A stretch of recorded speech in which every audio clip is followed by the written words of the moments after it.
you have got the saboteurs are not from the intelligence community. So where did they get the intelligence from then?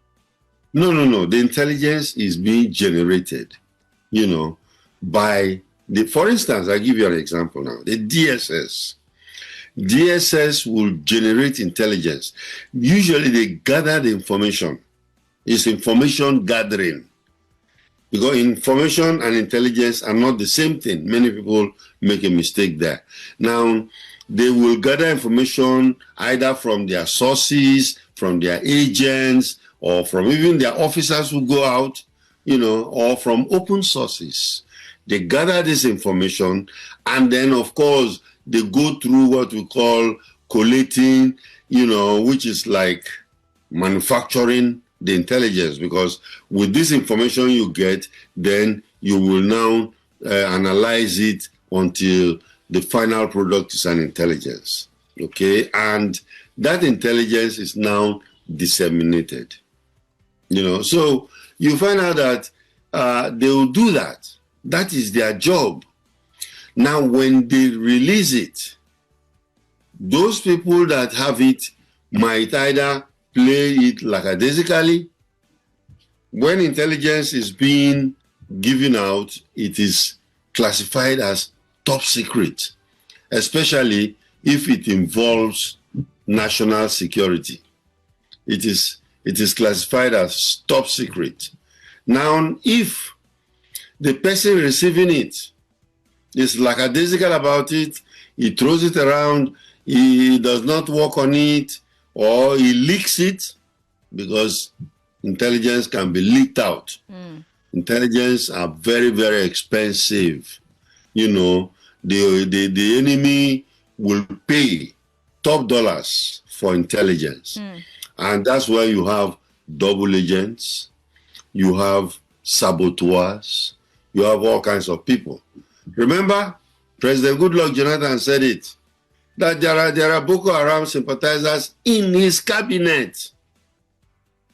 So when they go there, they sit down, let's talk about what is happening, and then, of course, DSS top secret intelligence about Boko Haram is being discussed, and they finish discussing it, and then, of course, they don't know. The agent has taken it, and in the evening, he transmits it over to them. Look, they are planning, they are coming to get you people, so be careful, That's what double agents do.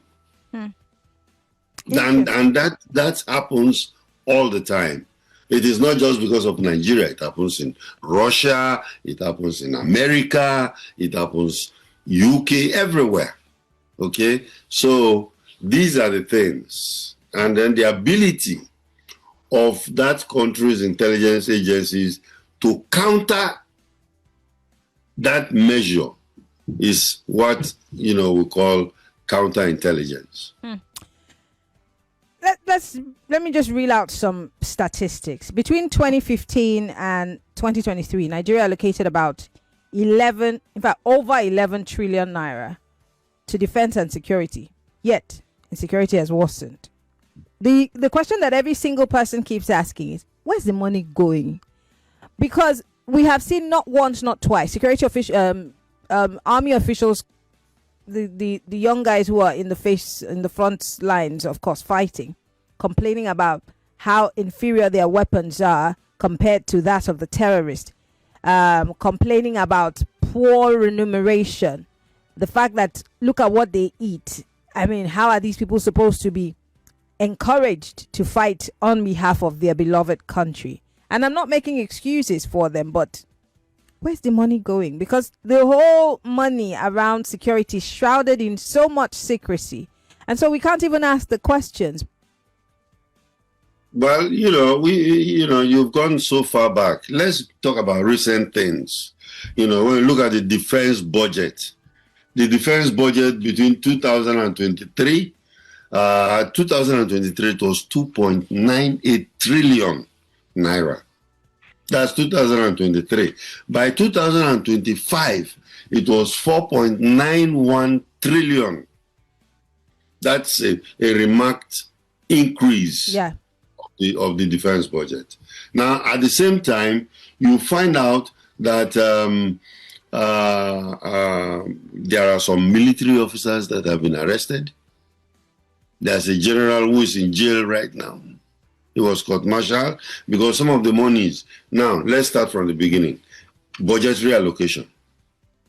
When their money is allocated, budgetary allocation in the National Assembly, they can put, okay, 2.23, 2023, 2.98 trillion. Half of it does not get to the security agencies. Doesn't. Because somebody somewhere is editing that money. How do you mean? Editing it how? They're editing the money because the total sum allocated does not get to the person who is supposed to use it. That means you have edited a percentage out of it. And they will tell you, oh, it's not cash backed. That's one language I don't understand, but it's a Nigerian language. You know, when you see any government official, ask them, what's the meaning of cash backed? You know, you have to allocate, first of all, you allocate in 2025, you allocate 4.91 trillion. And this trillion maybe is divided into 4. Each quarter, you have to give out maybe 1 point something trillion. And then, of course, it has to be cash backed. That means it can be 1 point something trillion on paper.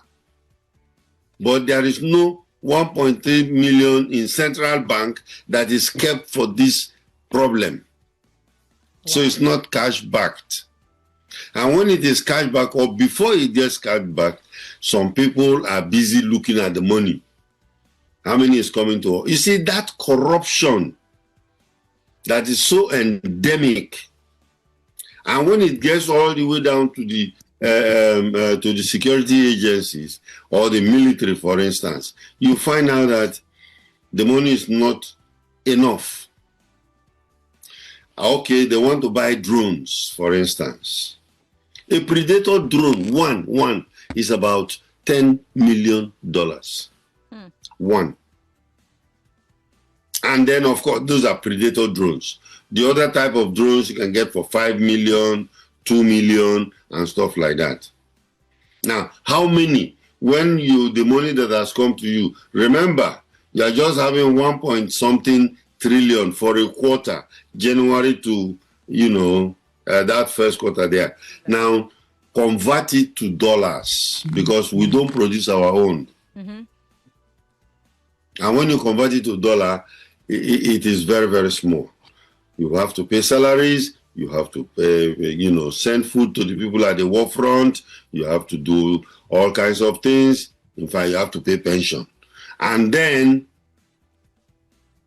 you have to buy drones at $5 million for one. Now you can see the picture of why this thing has continued over the years. And why is it continuing? Because of weak governance. Weak governance, because, there is lack of political will. They know. People at the top know. Jonathan knew that there were Boko Haram people in his government. But what did he do?